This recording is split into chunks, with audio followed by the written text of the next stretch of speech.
Under the shadow of global financial meltdown of 2008, an anonymous person or group of people under the pseudonym Satoshi Nakamoto came up with something which at the time was presented as the solution of double spending, a white paper on the design for a digital cryptocurrency called Bitcoin. Bitcoin transactions are digital, directly between one party to another, completely anonymous, transparent, and hack-proof. Bitcoins are not printed, they're discovered through a process called mining. Computers around the world compete with each other to mine Bitcoins. To send or receive Bitcoins, users must first have a Bitcoin wallet, which can be downloaded for free. All users are part of the Bitcoin network where all accounts are maintained on a vast public ledger, also called the blockchain, and each user has a copy of it. Each transaction is digitally signed for security. Everyone on the network knows about a transaction, and the history of a transaction can be traced back to the point where the Bitcoins were produced. To maintain privacy, instead of names, randomly generated Bitcoin addresses are used. The Bitcoin wallet stores all Bitcoin addresses linked to one person. If A wants to send a Bitcoin to B, 4 things are needed. 1. The record of the Bitcoin address used by A while receiving her Bitcoin from whoever. 2. The amount that A wants to send. 3. Bitcoin address of B that A will need to send the cryptocurrency. 4. A private key for A. Once a transaction occurs, miners have to approve the transaction and put them into blocks for solving it. This roughly takes about 10 minutes. Bitcoin miners compete with each other to solve a complex mathematical problem. Once the solution, which is called proof of work, is reached, the blockchain is updated and all users are notified about it. The miner is compensated with newly created Bitcoins as incentive for the bookkeeping. The Bitcoin developers have limited the mining of the currency to a fixed amount of 21 million. Earlier, mining for Bitcoins could have been done with personal computers. But now, because of increasing complexity in the network, people use dedicated machines like these to keep the algorithm running. These mining computers require a vast amount of energy to run.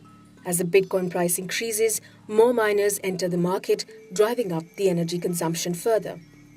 Look at these pizzas. They are the world's first $1 million buys. On May 22, 2010, now known as Bitcoin Pizza Day, a man bought 2 pizzas with 10,000 Bitcoins. At the time, the cost of pizzas was $20. Today, owing to the Bitcoin valuation, these pizzas cost upwards of $100 million.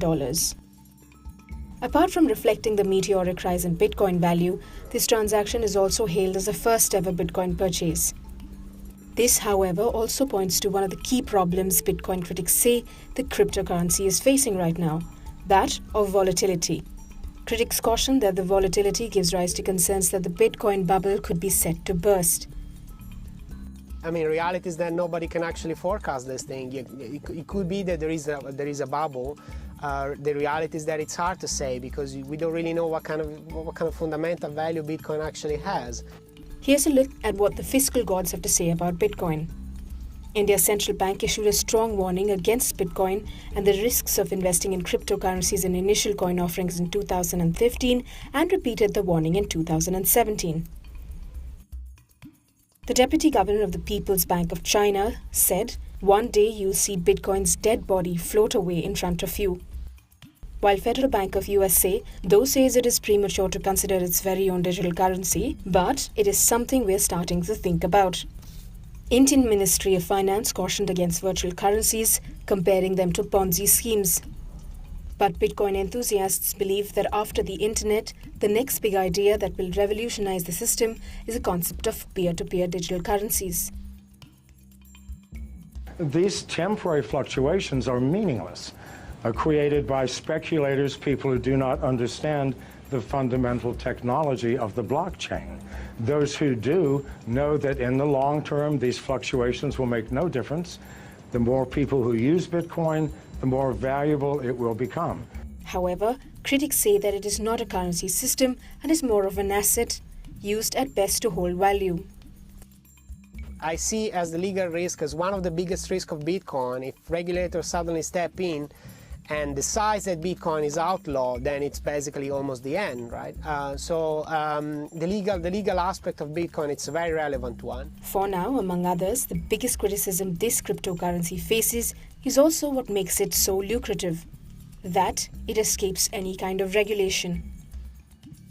Given the rapid increase in the price, there's a distinct danger now that the average consumer is going to get very interested in participating in this. And the problem with that is that this is a highly unregulated industry. Whether it is similar to the dot-com bubble or to the communication revolution, only time will tell.